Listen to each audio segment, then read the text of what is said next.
ഇടുക്കി മൂന്നാറിൽ വീണ്ടും വിനോദസഞ്ചാരികളുടെ സാഹസിക യാത്ര. മൂന്നാർ തലയാർ എസ്റ്റേറ്റിന് സമീപമാണ് തമിഴ്നാട് രജിസ്ട്രേഷനുള്ള വാഹനത്തിന്റെ സാഹസിക യാത്ര. വാഹനത്തിന് മുകളിലിരുന്നാണ് അപകടകരമായ യാത്രയുണ്ടായത്.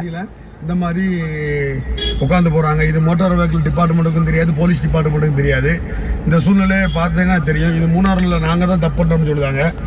இது எவ்வளோ ஒரு டேஞ்சரான விஷயங்கள் பண்ணிக்கிட்டு இருக்கான்னு மட்டும் பாருங்கள். இது உடனடியாக கவர்மெண்ட் நடவடிக்கை எடுக்கணும்னு சொல்லி நான் தெரிவித்துக் கொள்கின்றேன்.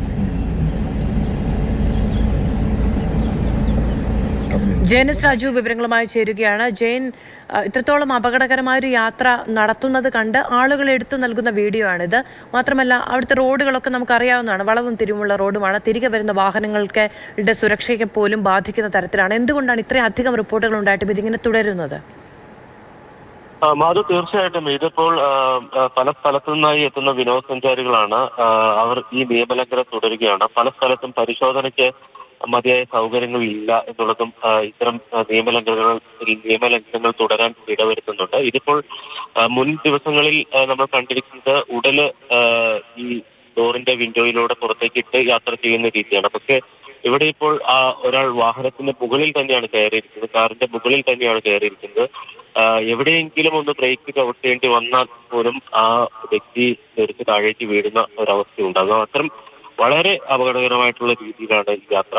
ഈ ദൃശ്യങ്ങൾ പകർത്തുന്നു എന്ന് അറിഞ്ഞപ്പോഴാണ് ഈ വാഹനം ഒരു വശത്തേക്ക് നിർത്തുകയും അത് ആ നിയമലംഘനം അല്ലെങ്കിൽ അവസാനിപ്പിക്കാൻ ഒരു ശ്രമം നടത്തുകയും ചെയ്തു. എന്തായാലും മൂന്നാറിൽ നിന്ന് മറയൂരിലേക്ക് പോകുന്ന വഴിക്ക് തലയാർ എസ്റ്റേറ്റിന് സമീപത്തുമാണ് ഈ സംഭവം ഉണ്ടായിരിക്കുന്നത്. മാധു നേരത്തെ സൂചിപ്പിച്ചതോടെ വളവും തിരിവും നിറഞ്ഞ ഒരു പാത തന്നെയാണ്.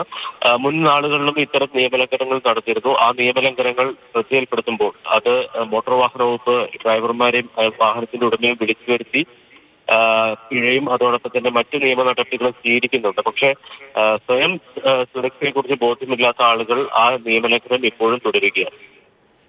ജയനസ് രാജു ആണ് വിവരങ്ങൾ നൽകിയത്. മൂന്നാർ റോഡിലാണ് ഇത്തരത്തിൽ സാഹസികമായൊരു യാത്ര, അതും സ്വന്തം ജീവനും മറ്റുള്ളവരുടെ ജീവനും ഒക്കെ വെല്ലുവിളിച്ചുകൊണ്ടുള്ളൊരു യാത്ര നടത്തുന്നത്. അത് തുടരുകയുമാണ്, പലപ്പോഴും അത് ആവർത്തിക്കുന്നു എന്നുള്ളതാണ് ഏറ്റവും സങ്കടകരമായ കാര്യം.